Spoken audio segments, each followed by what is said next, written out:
warahmatullahi wabarakatuh. Waalaikumsalam warahmatullahi wabarakatuh. Innal hamdalillah nahmaduhu wa nasta'inuhu wa nastaghfiruh wa na'udzu billahi min shururi anfusina wa min sayyiati a'malina. May yahdihillahu fala mudilla lahu wa man yudlilhu fala hadiya lahu.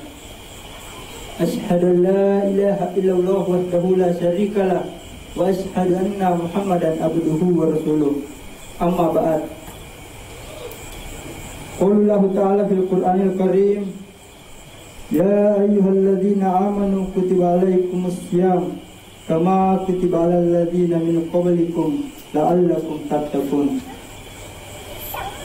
Ma'asyiral muslimin, jamaah tarawih yang insyaallah dirahmati Allah, marilah kita senantiasa memanjatkan puji dan syukur atas kehadirat Allah Subhanahu wa taala yang dimana masih memberi kita kesempatan, masih memberi kita kesehatan, masih memberi kita keimanan sehingga kita dapat melangkahkan kaki ini untuk menuju ke tempat yang penuh berkah ini. Kita bisa melihat peristiwa-peristiwa dari tahun lalu hingga sekarang. Kita bisa melihat kerabat-kerabat kita di sekitar kita.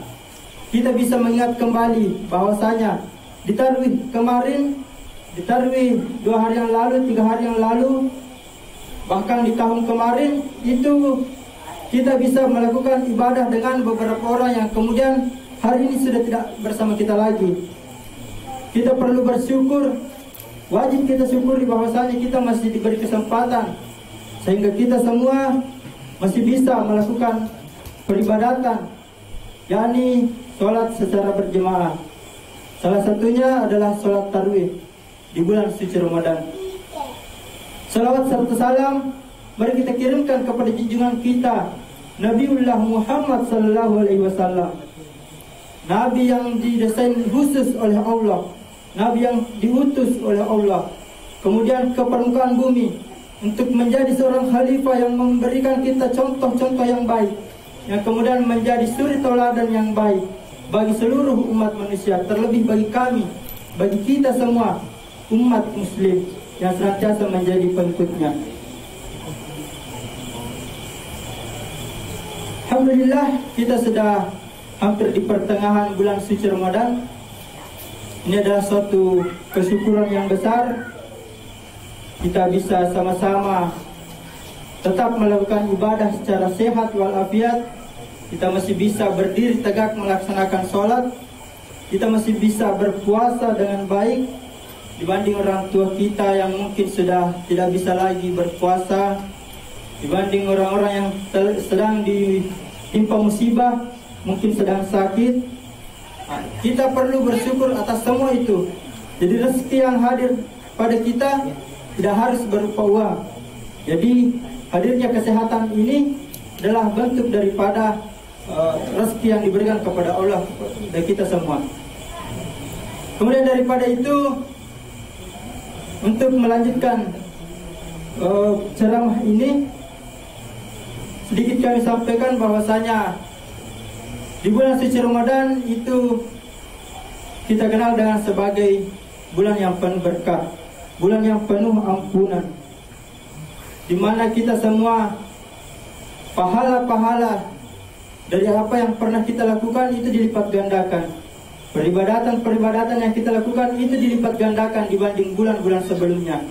Maka dari itu, mari kita senantiasa melakukan peribadatan, memanjatkan doa kepada Allah. Kita memantapkan diri, lebih mendekatkan diri kepada Allah, lebih meningkatkan kualitas dan ketakwaan kita kepada Allah Subhanahu wa taala. Maka dari itu, pada kesempatan ini saya akan membawakan sedikit tentang tata cara berdoa yang insyaallah kita akan senantiasa khusyuk di dalamnya, di mana tujuan kita ialah tercapainya, terkabulnya satu doa. Kita sama-sama punya keinginan, kita merendah di hadapannya, di hadapan Allah Subhanahu wa taala. Di mana Allah Subhanahu wa taala berfirman, "Iyyaka na'budu wa iyyaka nasta'in." Jadi hanya kepada Allah kami menyembah ya Allah, dan hanya kepada Allah kami mohon pertolongan. Yang pertama, untuk memanjatkan sebuah doa atau satu doa, dianjurkan kepada kita semua, yakni dengan bersuci. Bersuci yang dimaksud adalah bisa dengan wudu. Kalau seseorang dengan sementara haid kemudian setelah haid, maka hendaknya junub. Jadi yang pertama adalah bersuci, di mana Rasulullah memerintahkan kita atau menganjurkan kita untuk senantiasa bersuci. Di akhirat kelak akan ditayangkan orang-orang di sekitaran kita, akan dikumpulkan semua manusia di satu tempat yang disebut pada mahsyar.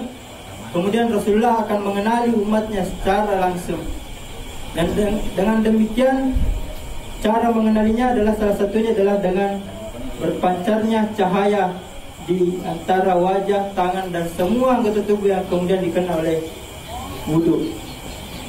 Maka dari itu mari kita senantiasa menjaga wudu agar kita bisa menyempurnakan ibadah kita, agar kita bisa memanjatkan doa secara khusyuk kepada Allah Subhanahu wa taala. Kemudian yang kedua, dimulai dengan memuji Allah. Kita memuji kebesarannya, kita memanjatkan doa dengan memuji keagungannya. Salah satu caranya ya dengan mengucapkan Ya Rahman, Ya Rahim, Kau yang Maha Kuasa, Kau yang Maha Pengasih, Kau yang Maha Penyayang. Kaulah Tuhan kami, hanya kepadamu lah kami menyembah dan hanya kepadamu lah kami mohon pertolongan. Jadi orang yang tidak atau enggan berdoa kepadanya, berarti ia adalah salah seorang yang termasuk golongan yang sombong. Kemudian yang ketiga, dianjurkan kepada kita semua berdoa, yakni dengan menghadap kiblat.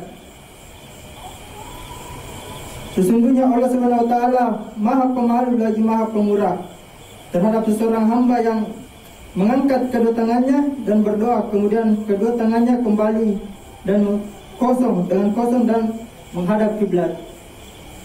Jadi salah satu cara kita menyempurnakan doa kita agar lebih khusyuk itu dengan menghadap ke kiblat. Kemudian yang keempat, yakni dengan memalangkan suara. Biasa kita lihat di suatu peristiwa, di suatu kegiatan, orang melantungkan salam, Assalamualaikum warahmatullahi wabarakatuh. Kemudian setelah kita jawab salam, malah kita ditegur karena suara yang kemudian pelan. Justru salam adalah sebuah doa yang kemudian kita memanjatkan salam itu harusnya dengan suara yang pelan, tidak harus dengan teriak dengan suara tenggorokan yang berlebihan. Di mana sesungguhnya mereka adalah orang-orang yang selalu bersegera dalam mengerjakan segala kebaikan, dan mereka berdoa kepada kami dan penuh harapan dan kecemasan, dan mereka adalah orang-orang yang khusyuk kepada kami. Sesungguhnya salah satu anjuran ketika ingin memanjatkan sebuah doa, terutama ini akan menghadap akan hadirnya bulan yang kita nantikan di tengah-tengah bulan suci Ramadan, itu ada pada 10 hari terakhir Ramadan, yakni malam Lailatul Qadar. Yang kelima, berdoa dengan penuh harapan. Cara agar doa cepat terkabul, yakni dengan penuh harapan.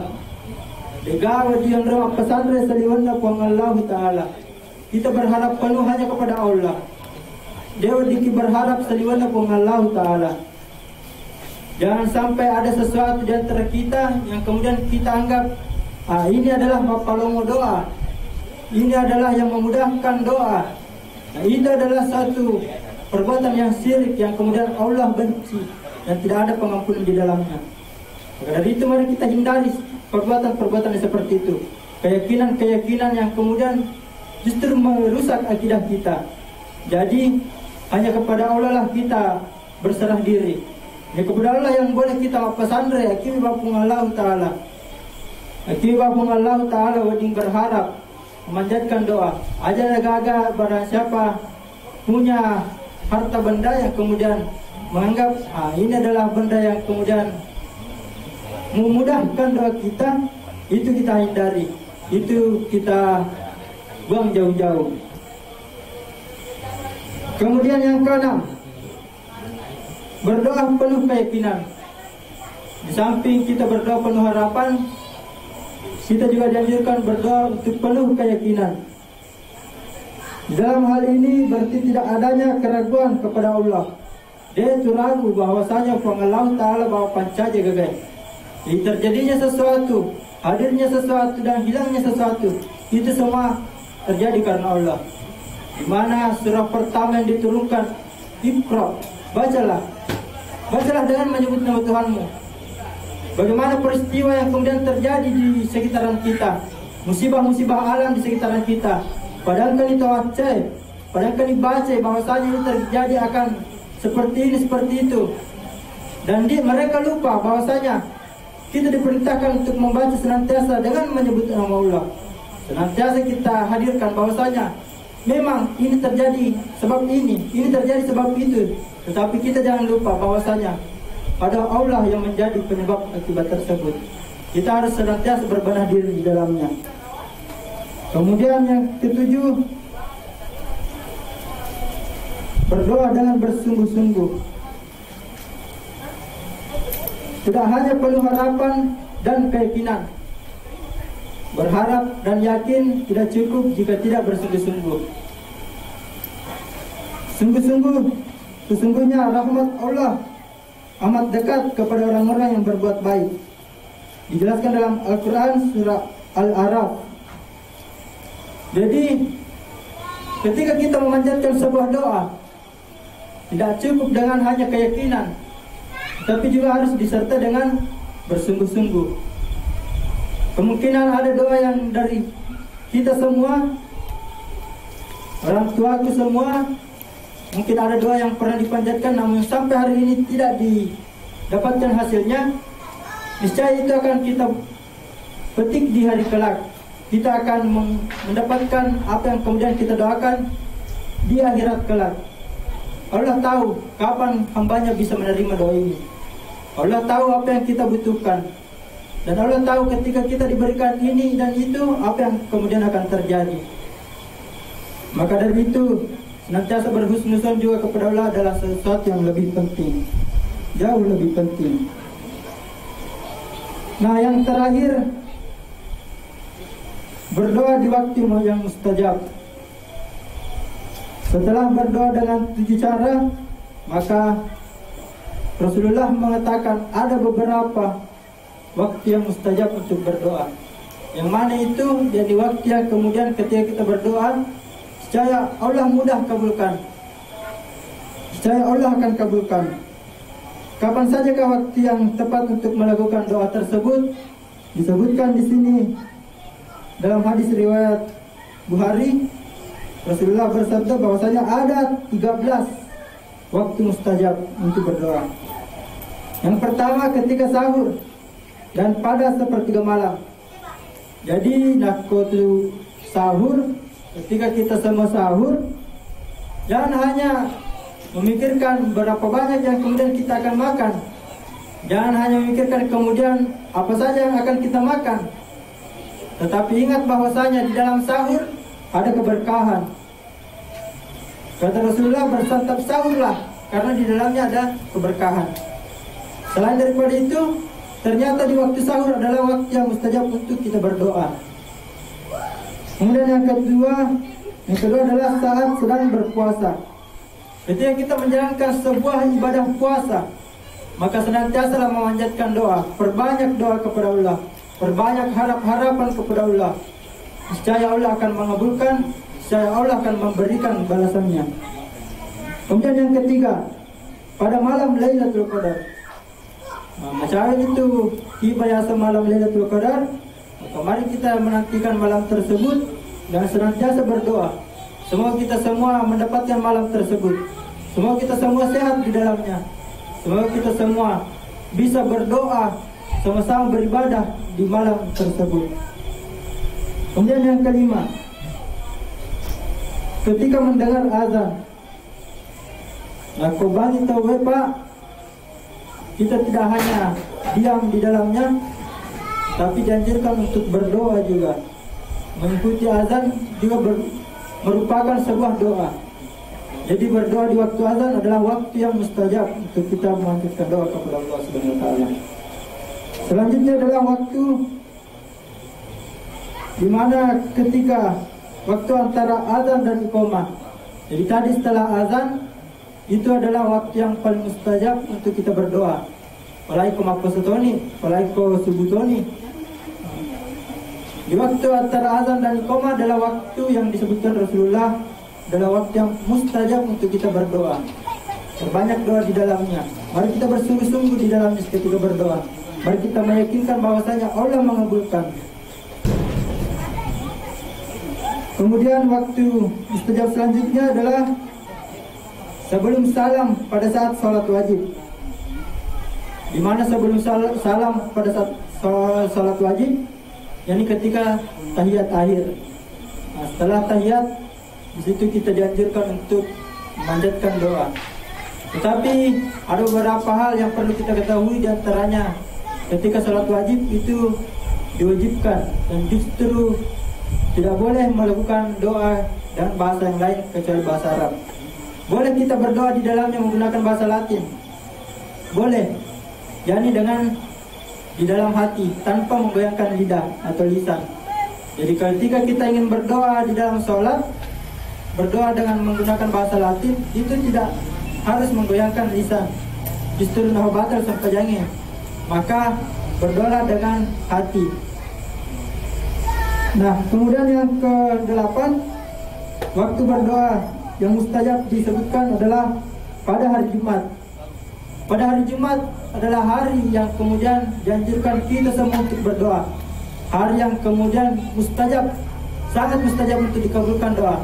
Bahkan di satu waktu pada hari Jumat itu di Ba'da Azhar, itu sangat-sangat dianjurkan untuk kita berdoa. Di dalamnya terdapat banyak peristiwa, kemudian kita bisa memanjatkan doa sama-sama, kita bisa merenungi sama-sama, kita bisa memuji kebesaran Allah dan bersalawat kepada Rasulullah sebanyak-banyaknya. Kemudian yang ke-9 adalah saat turunnya hujan.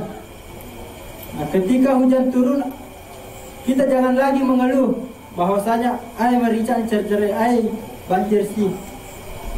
Banyak yang kemudian di antara kita mengeluh. Padahal ketika kita berdoa itu adalah waktu yang mustajab. Apa yang kita khawatirkan ketika hujan, maka berdoalah di dalamnya. Allah justru lebih suka orang yang berdoa, meminta kepadanya. Itu pertanda bahwasanya kita masih mengakui kebesaran Allah, masih mengakui kekayaan Allah. Kita masih mengakui bahwasanya tidak ada sesuatu yang terjadi selain daripada izin Allah Subhanahu wa taala. Waktu yang ke-10 adalah waktu antara zuhur dan asar. Jadi waktu antara zuhur dan asar, pada zuhur itu adalah salah satu waktu yang kemudian waktu yang mustajab untuk kita semua berdoa, untuk kita semua memanjatkan doa kepada Allah Subhanahu wa taala. Yang ke-11 adalah pada hari Arafah atau 9 Zulhijjah.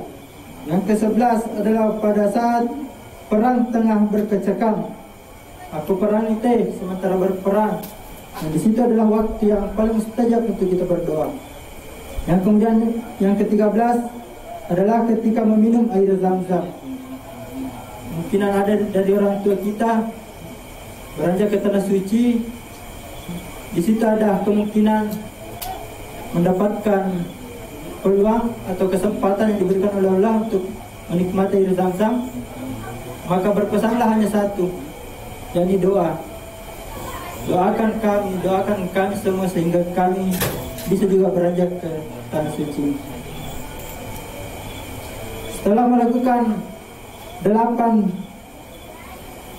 tata cara berdoa dengan baik dan benar, kemudian kita ketahui bahwasanya ada waktu di mana doa itu mustajab untuk dikabulkan.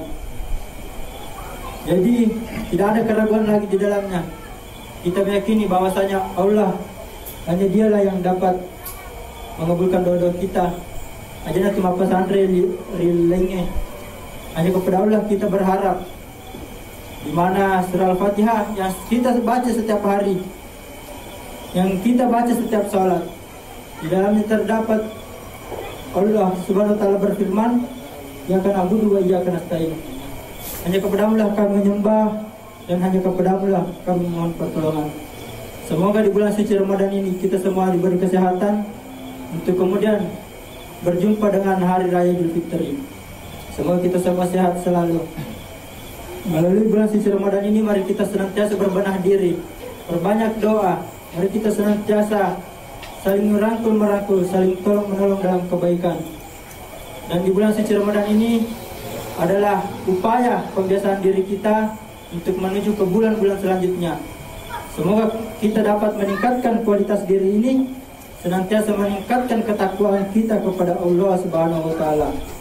Demikianlah yang bisa kami sampaikan. Nun wa qalamu ma yasturun. Assalamualaikum warahmatullahi wabarakatuh.